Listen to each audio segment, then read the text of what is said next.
When is the right time to get pregnant? Chapter 5 from Letters to My Daughter by Alina Chamberlain. I am so glad we can explore this together. Isn't that just a beautiful way to put it? Our magnificent biology dances to its own timeless rhythm. It's such a perfect place for us to start. You know, it reminds us that even though our modern lives are so full of choices and different paths, our bodies, they have this ancient, wise rhythm that they follow. So, let's just gently begin. First, we'll talk about the beautiful choices women are making today, and then we'll softly dive into the biology of it all. And really, this is something to celebrate, isn't it? In today's world, women are embracing these incredible careers, they're going on adventures, and sometimes they're just waiting until their hearts feel truly, truly ready. Every single one of those paths is so beautiful and so valid.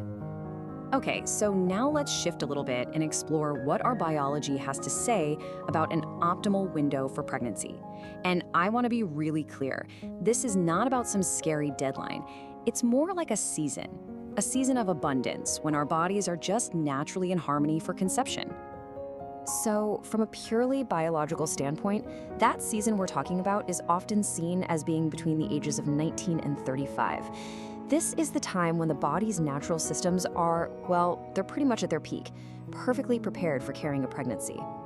The source material has this lovely term for it. It calls this time being in resource. I think that's such a gentle way to put it. It just means that the body's well springs, things like our hormones and nutrients, they're just overflowing.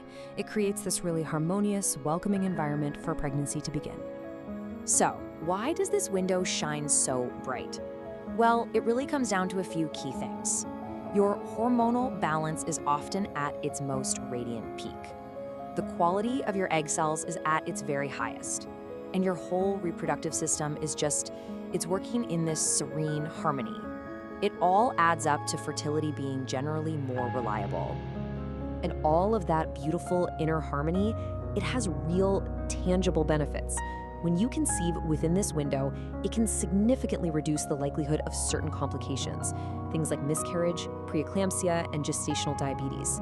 It just helps create a gentler, smoother path for both mom and baby. Okay, so now let's talk about the next season in a woman's life. It's so important that we see this as a gentle shift. It's not a failure or a decline. It's just nature's way, a completely natural, blameless unfolding of time. So what actually changes after 35? What are these biological shifts that happen so naturally over time? Let's take a closer look together. Well, the changes are very subtle and they happen gradually.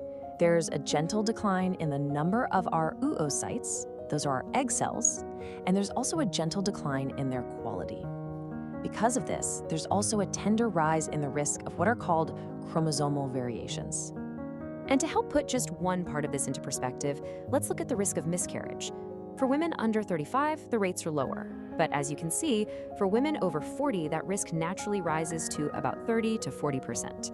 And it's really a direct reflection of those biological shifts we were just talking about.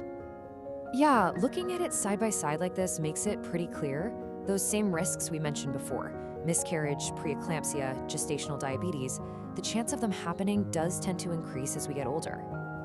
And it's really important to remember that paternal age matters too. This is often a journey for two people. So after a man turns 40, sperm quality and motility also tend to gently decline. It's a factor, for sure. But here's the wonderful thing. For those of us on different timelines, modern medicine offers this loving hand of support. So let's talk about some of the beautiful pathways that are available now. There are a couple of main pathways. The first is fertility preservation. You've probably heard of things like egg freezing. It offers this incredible possibility for the future. And then there are assisted reproductive technologies, like IVF, which can provide such loving support when conception just needs a little extra help. But here's something that is so important to hold on to. As the source says, they are loving aids, not absolute guarantees. That's such a crucial, grounded perspective to have. So what that really means is, while these methods offer incredible hope, and they truly are a blessing, they can't fully reverse that natural arc of fertility's gentle decline. They work with our biology, not against it. And all of this brings us right to the heart of the matter.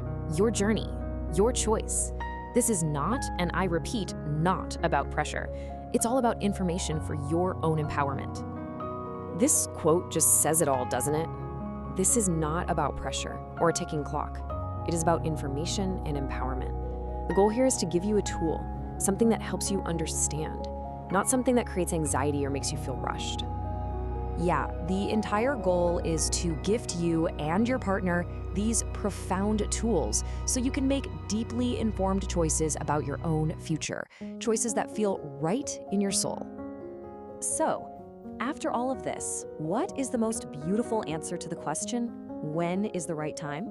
Well, it's when your body is ready, when your heart is ready, and when your life has lovingly created that sacred space for a new soul. So I'll just leave you with this one gentle question. I invite you to just let it rest with you for a bit, take a quiet moment, and listen, not to all the noise of the world, but to your own heart. What does your heart truly feel about your journey to motherhood?